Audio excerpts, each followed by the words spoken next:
Supriya ഹാളിലെ സോഫയിലിരുന്ന് T V കാണുമ്പോഴാണ് രണ്ട് കരുത്തുറ്റ കരങ്ങൾ അവളുടെ കണ്ണുകളെ മൂടിയത്. അതാരാണെന്നുള്ളത് അവൾക്ക് അധികം ചിന്തിക്കേണ്ടി വന്നില്ല. അവൾ വേഗം ആ കരങ്ങൾ എടുത്തു മാറ്റി. ഒപ്പം ഡാഡി എന്ന് വിളിച്ച് ആ നെഞ്ചിലേക്ക് പറ്റിച്ചേർന്നു. ഡാഡി എന്താ ഇത്രയും ദിവസം ലേറ്റായത്? ഇവിടെ നിന്ന് പോകുമ്പോൾ 1 വീക്ക് കഴിഞ്ഞ് വരുമെന്ന് പറഞ്ഞു പോയ ആളാ ഇപ്പം 2 വീക്കായി. മോൾക്കറിയില്ലേ അവിടെ എത്തിക്കഴിഞ്ഞ ഡാഡിയുടെ തിരക്ക്? ഞാൻ തന്നെ വേണം എല്ലാത്തിനും, ഇല്ലെങ്കിൽ ഒന്നും നടക്കില്ല. ഡാഡി കൂടെ ഇല്ലാതെ ഞാൻ ശരിക്കും ഒറ്റപ്പെട്ടു പോയി. അതിന് ഊർമിള ഉണ്ടായിരുന്നില്ലേ കൂടെ? മമ്മ കൂടെ തന്നെ ഉണ്ടായിരുന്നു. ബട്ട് ഡാഡിക്കൊപ്പം ഉള്ളതുപോലെ ആവില്ലല്ലോ മമ്മ. ആൻറ്റി ഇവിടെ വന്ന കാര്യം ഞാൻ ഡാഡിയോട് പറഞ്ഞതല്ലേ. ആൻറ്റിയെ എതിർക്കാൻ മമ്മയ്ക്കോ എനിക്കോ ആവില്ല. അതിന് ഡാഡിയുടെ തന്നെ വേണം. ഇപ്പം ഞാൻ വന്നില്ലേ, ഇനി ഡാഡി നോക്കിക്കൊള്ളാം എല്ലാം. അത് പറഞ്ഞ് അയാൾ അവളെ ചേർത്ത് പിടിച്ചു. ഡാഡി, ഇന്നലെയും ആൻറ്റി വന്നിരുന്നു. ആൻറ്റി ഒരുപാട് മാറി. ഇനിയും ദത്തേട്ടൻ്റെ കാര്യത്തിൽ എന്തേലും തീരുമാനമെടുത്തില്ലെങ്കിൽ കൊല്ലാനും മടിക്കില്ലെന്ന് പറഞ്ഞു. പോരാത്തതിന് എന്നെ തല്ലുകയും ചെയ്തു. അതിനുള്ളത് ഞാൻ അവൾക്ക് കൊടുത്തോളാം. അവൾ എന്തുകൊണ്ടാണ് ഡാഡി വെറുപ്പിക്കാതെ നിർത്തിയിരിക്കുന്നതെന്ന് മോൾക്കറിയാലോ അല്ലേ? അവളുടെ പേരില നമ്മുടെ കമ്പനിയുടെ പകുതിയിലേറെ ഷെയറും എൻ്റെ തന്ത എന്ന ആൾ മരിക്കും മുന്നേ എഴുതി വെച്ചത്. അതുകൊണ്ട് തന്നെ എന്നേക്കാൾ ആൾക്കും അവളുടെ ഹസ്ബൻഡിനും മകനുമായിരുന്നു പ്രാധാന്യം. അവളെയും ഭർത്താവിനെയും ഇല്ലാതെ കമ്പനി എൻ്റേതാക്കാൻ നോക്കി. ബട്ട് അവിടെ തെറ്റുപറ്റി. അവളുടെ ഭർത്താവ് മാത്രം ചത്തൊടുങ്ങി. അവളും കുഞ്ഞും രക്ഷപ്പെട്ടു. ഇപ്പോഴും അവൾക്കറിയില്ല ഞാൻ അവളുടെ ഭർത്താവിനെ കൊന്നതെന്ന്. അതുപോലെ ഒരു അവസരത്തിന് കാത്തിരിക്കുവാൻ ഞാൻ ആർക്കും സംശയം തോന്നാതെ അവളെയും മകനെയും കൊല്ലാൻ. അന്ന് മറ്റവളെ കൊന്ന് തള്ളുമ്പോൾ ഇവളെയും ദത്തനെയും കൊല്ലാൻ തന്നെയായിരുന്നു പ്ലാന്.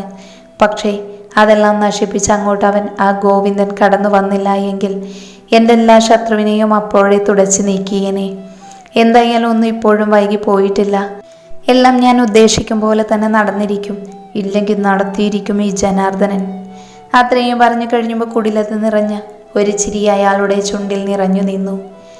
കർണൻ മീറ്റിംഗ് കഴിഞ്ഞു വരുമ്പോൾ കാണുന്നത് ഹോളിൽ പരസ്പരം ഒന്നും മിണ്ടാതെ മൗനമായിരിക്കുന്ന മുത്തശ്ശിയെയും അമ്മയെയുമാണ്. അവൻ വന്നതുപോലും അറിയാതെ അവർ അതേ ഇരിപ്പ് തുടർന്നു.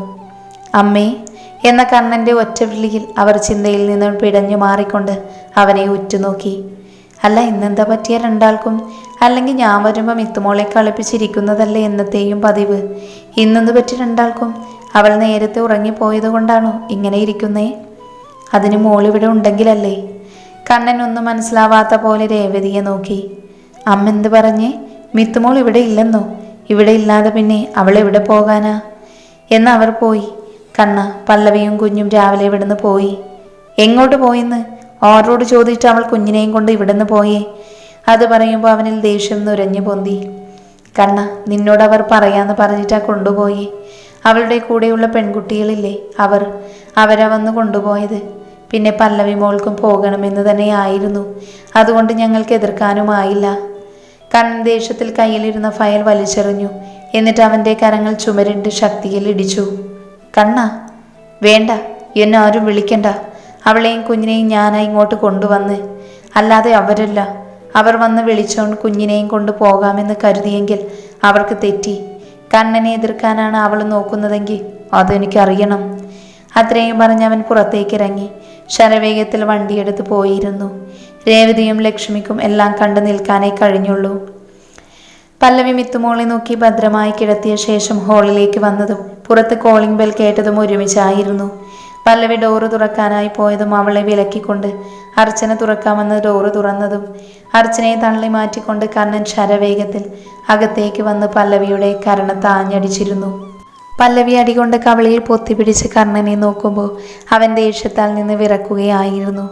സൂര്യയും അർച്ചനയും അവൻ്റെ ദേഷ്യത്തിലുള്ള മുഖം കണ്ട് പേടിച്ച് അവർ നിന്നിടത്ത് തന്നെ ചലനമറ്റവരെ പോലെ നോക്കി നിന്നു. ആരോട് ചോദിച്ചിട്ടടി പൊന്ന മോളെ നീ കുഞ്ഞിനെയും കൊണ്ട് ഇങ്ങോട്ടേക്ക് പോന്നത്? പറയടി, ആരോട് ചോദിച്ചിട്ടാന്ന്? അത് പിന്നെ അവൾക്ക് അവൻ്റെ ദേഷ്യം കലർന്ന മുഖം കാണുമ്പോൾ എന്തു പറയണമെന്നറിയില്ലായിരുന്നു.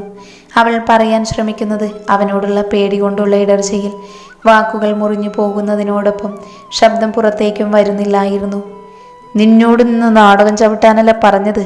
നീ ആരോട് ചോദിച്ചിട്ടാ കുഞ്ഞിനെയും കൊണ്ട് ഇവർ വന്ന് വിളിച്ചപ്പോൾ കൂടെ പോകുന്നതെന്ന് എനിക്കറിയേണ്ടത്.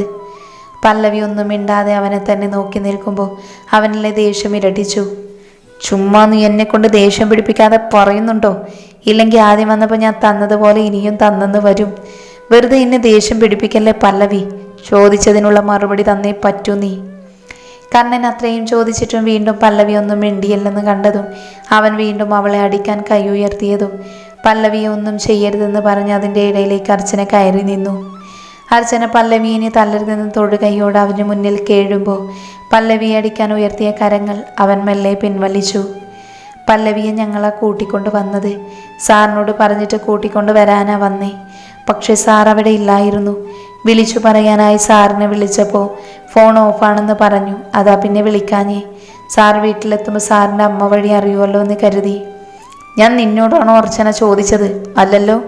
പിന്നെ നീ എന്തിനാ അതിനിടയിൽ കയറി വന്ന് പറയുന്നത്? എനിക്ക് പല്ലവിയോടാണ് സംസാരിക്കാനുള്ളത്.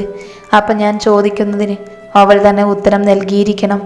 വെറുതെ ഇടയ്ക്ക് കയറി വന്ന് എൻ്റെ കയ്യിൽ നിന്ന് മേടിക്കാൻ നിൽക്കരുത്. അത്രയും അവനൊരു താക്കീതോടെ പറയുമ്പോൾ അർച്ചന അവന് മുന്നിൽ നിന്ന് മാറി ഒതുങ്ങി നിന്നു. നീ എന്താടി കരുതിയേ ഞാൻ വെറും പൊട്ടനാണെന്നോ? എന്നോട് ചോദിക്കാതെ ഇവൾമാർക്കൊപ്പം വന്ന ഞാൻ വരില്ലെന്ന് കരുതിയോ ഇവിടെ? പറയടി. അവനിലെ ദേഷ്യം പല്ലവിയിൽ പേടി നിറച്ചു. നിന്നെയും ഇത്തുമോളെയും ഇവിടെയും ഇവനും കൂട്ടിക്കൊണ്ട് പോയത് ഞാനാണെങ്കിൽ നിന്റെയും ഇത്തുമോളുടെയും കാര്യത്തിൽ തീരുമാനമെടുക്കാൻ എന്തുകൊണ്ടും എനിക്ക് തന്നെയാണ് അവകാശം. എന്നോടൊരു വാക്കുപോലും പറയാതെ ഇവർക്കൊപ്പം ഇറങ്ങി വരാൻ എവിടുന്ന് കിട്ടി നിനക്ക് ഇത്രയും ധൈര്യം? പറയടി, പറയാൻ. ഇനിയും ഞാൻ അവിടെ നിൽക്കുന്ന ശരിയല്ലെന്ന് തോന്നി. ഞാൻ കാരണം സാറിനും കുടുംബത്തിനും ഒരു പ്രശ്നമുണ്ടാവരുതെന്ന് കരുതിയിട്ടാണ് ഞാൻ ഇവർക്കൊപ്പം. ബാക്കി പല്ലവി പറയാൻ തുടങ്ങുമ്പോൾ കർണൻ്റെ ശബ്ദം ഉയർന്നു പൊങ്ങി. മതി, നിർത്ത്. അത്രയും പറഞ്ഞിട്ട് അവൻ പല്ലവിയുടെ മുഖത്തേക്ക് തന്നെ അവൻ്റെ മുഖം അടുപ്പിച്ചുകൊണ്ട് ചോദിച്ചു, ഞാൻ എപ്പോഴാടി പന്ന മോളെ നീയും ഇത്തുമോളും എനിക്കൊരു പ്രോബ്ലം എന്ന് പറഞ്ഞേ? എപ്പോഴാന്ന്? എൻ്റെ അച്ഛന്, അമ്മ, മുത്തശ്ശി, മുത്തശ്ശൻ എല്ലാവരും കുറഞ്ഞ ദിവസം കൊണ്ട് തന്നെ ആ കുടുംബത്തിലെ ഒരാളായി കണ്ട് നിന്നെയും ഇത്തുമോളെയും സ്നേഹിച്ചില്ലേ അവർ? അവർക്ക് പോലും പറയാനുള്ളത് കേൾക്കാൻ നിൽക്കാതെ നീ കുഞ്ഞിനെയും കൊണ്ട് പോന്നി. അപ്പം ഇത്രയും നാളും നീ ഞങ്ങളെ മണ്ടന്മാരാക്കിയിട്ടാണോ കണ്ടത്? എന്തേ ഞങ്ങളെ കണ്ടപ്പോൾ നിനക്ക് അങ്ങനെ തോന്നിയോ? ഞാൻ ഒരിക്കലും ചിന്തിക്കാത്ത കാര്യങ്ങളാ സാറിപ്പോൾ പറയുന്നത് പോലും. അവർ തരുന്ന സ്നേഹത്തിന് തിരിച്ചു ഞാൻ കാരണം സങ്കടം കൊടുക്കേണ്ടി വരരുതേ എന്ന് കരുതി മാത്രമാണ് ഞാൻ. അല്ലാതെ. അത്രയും പറയുമ്പോൾ അവളുടെ കണ്ണുകൾ നിറഞ്ഞിരുന്നു. കണ്ണന് അവളുടെ കണ്ണുകൾ നിറയുന്നത് കണ്ടപ്പോൾ എന്തുകൊണ്ടോ അവളോട് താൻ ഒരു നിമിഷത്തെ ദേഷ്യത്തിൽ ചെയ്തതോർത്തൊരു പിടച്ചിൽ തോന്നി. കണ്ണൻ മനസ്സിൽ ചിന്തിക്കുകയായിരുന്നു, പല്ലവിയും ഇത്തുമോളിൽ തന്നിൽ നിന്നും അകന്നു മാറുമ്പോൾ എന്തുകൊണ്ടാണ് അത് തനിക്ക് സഹിക്കാൻ കഴിയാത്തതുപോലെ തോന്നുന്നത്?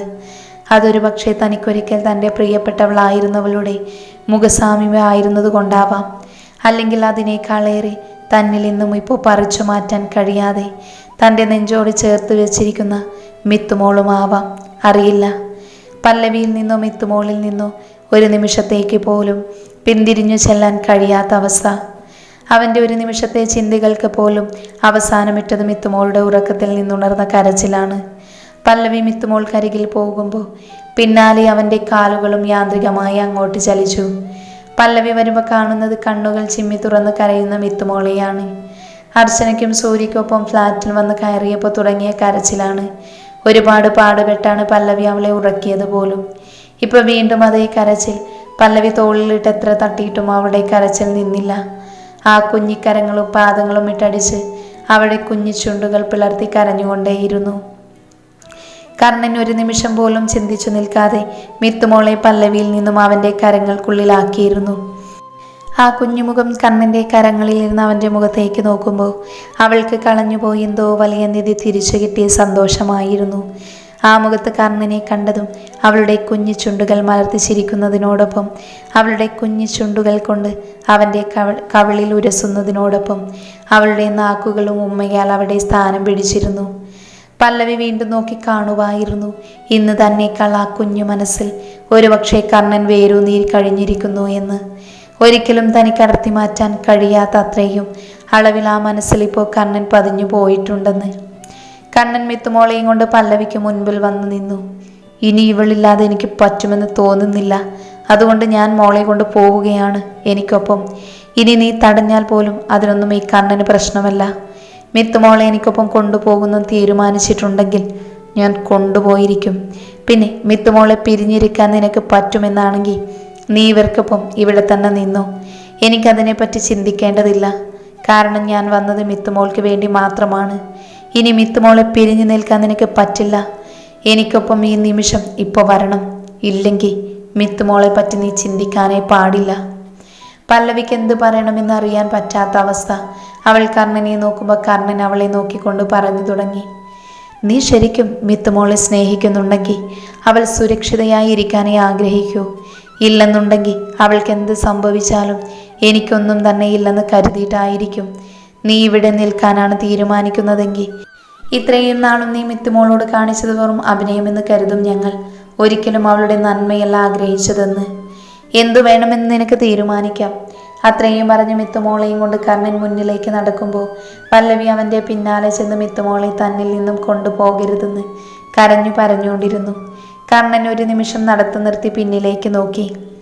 ഞാൻ കാലുപിടിക്കാം, മിത്തുമോളെ കൊണ്ടുപോകരുത്.